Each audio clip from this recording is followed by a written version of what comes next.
नमस्कार दोस्तों, मैं अजय द मूक नायक टीवी पे आप सभी का स्वागत करता हूं। दोस्तों, बीजेपी और उनका एनडीए दल जोर शोर से प्रचार कर रही है। अब की बार 400 पार, अब की बार 400 पार। और इस प्रचार में जो हमारे देश की 161वें नंबर की मीडिया है, जिसको गोदी मीडिया कहा जा रहा है आजकल, वो भी चिल्ला चिल्ला के बीजेपी का प्रचार करने में उसका समर्थन कर रही है और बोल रही है कि बीजेपी 400 पार, 400 पार, 400 पार। क्या जरूरत है 400 सीटों की बीजेपी को? देश में कुल 545 सीटों पे चुनाव होना है और बहुमत का आंकड़ा 272 के आसपास है, 72-73। जब 273-72 सीटों पे सरकार को बहुमत मिल जा रहा है तो 400 सीटों की क्या जरूरत है? क्यों चिल्ला रही है बीजेपी कि भारतीय जनता पार्टी 370 और एनडीए दल 400 पार, 400 पार, 400 पार? क्या जरूरत है 400 सीटों की? आपको सरकार बहुमत की बनाना है तो आप 270-75 सीट ले आइए, उसमें भी सरकार बन जाएगी। फिर भी मोदी जी 370 क्यों चिल्ला रहे हैं? 370 इसलिए चिल्ला रही है बीजेपी क्योंकि वो आपको याद दिलाना चाहती है धारा 370। वो दिलाना याद चाह रही है कि हमने 370 धारा में संशोधन किया है, उसकी धाराओं को कम कर दिया है, उस 370 में बदलाव कर दिया है।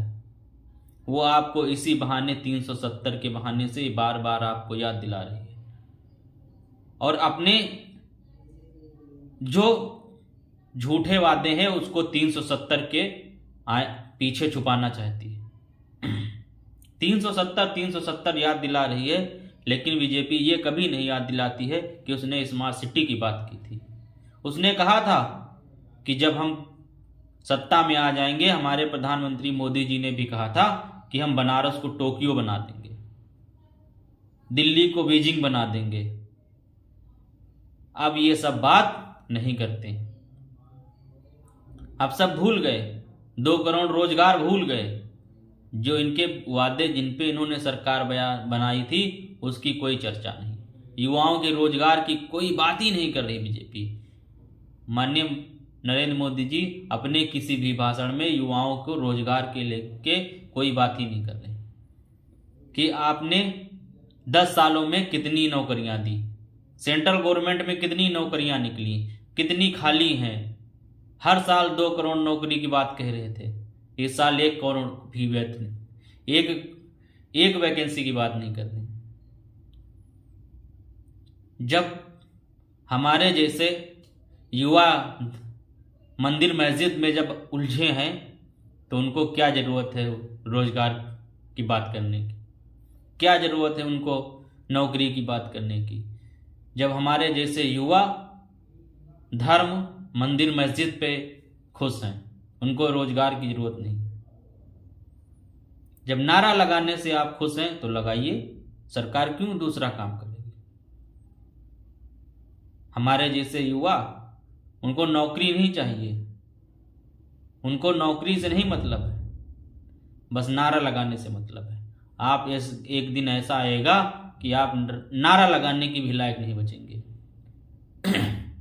आने वाले समय में 400 पार जब आंकड़ा सरकार कह रही है, वो आपको बता रही है कि अगर 400 कोई बहुमत आपने दे दिया तो उसको क्या जरूरत है काम करने के लिए? जो मन आएगा उस तरीके का कानून पास करेगी सरकार, जिस तरह का मन करेगा उस तरीके का कानून बनाएगी सरकार, जैसा मन करेगी वैसा कानून बनाएगी सरकार। सरकारी कंपनियों को बेचने का कानून बनाएगी सरकार। जब सरकारी कंपनियां बिक जाएंगी, जब सरकारी संस्थाएं बिक जाएंगी तो आपको नौकरी कहां से मिलेगी? क्या जरूरत है आपको नौकरी की? बड़े बड़े कॉलेज यूनिवर्सिटी सब प्राइवेट हो जाएंगे तो आपको कहाँ से नौकरी मिलेगी। बीजेपी के एक सांसद कर्नाटक के हैं, उसने तो खुला बोल दिया, उसने तो सीधे सीधे ट्वीट करके बता दिया कि भारतीय जनता पार्टी 400 पार के लिए इसलिए बात कर रही है क्योंकि संविधान बदलने के लिए 2/3 से ज्यादा की बहुमत जरूरत है। उसने बता दिया, कर्नाटक का एमपी अनंत कुमार हेगड़े ने बता दिया कि भाजपा को संविधान बदलने के लिए 2/3 से ज्यादा बहुमत की जरूरत है, इसलिए 400 पार हमारी पार्टी प्रचार कर रही है। हमको 400 सीटें इसीलिए चाहिए कि हम संविधान बदल सके। ऐसी मानसिकता के लोग भारतीय जनता पार्टी के, जो बता रहा है कि हम संविधान बदलना चाहते हैं, और पार्टी बीजेपी ने उसको व्यक्तिगत बयान बता के अपना पल्ला झाड़ लिया। जो आदमी सीधे सीधे संविधान का उल्लंघन कर रहा है उसको अपना व्यक्तिगत भाषण या अपना व्यक्तिगत बात कह के उसने पल्ला झाड़ लिया। अगर माननीय नरेंद्र मोदी जी अपने सांसद को बचाना नहीं चाहते थे तो तुरंत पार्टी से निकाल देना चाहिए था। संविधान विरोधी अगर कोई व्यक्ति आदमी बात कर रहा है, अगर आप इतने भी संविधान के रक्षक हैं तो तुरंत अपने एमपी को बाहर कर देना चाहिए था। इस अनंत कुमार हेगड़े को तुरंत पार्टी से बर्खास्त कर देना चाहिए था क्योंकि उसने संविधान विरोधी बातें की हैं। लेकिन भारतीय जनता पार्टी ने अपना पल्ला झाड़ लिया और हमारा गोदी मीडिया एक भी बार इस बात को अपनी किसी भी प्रोग्राम में उसने नहीं चलाया। उसको क्या जरूरत है चलाने की?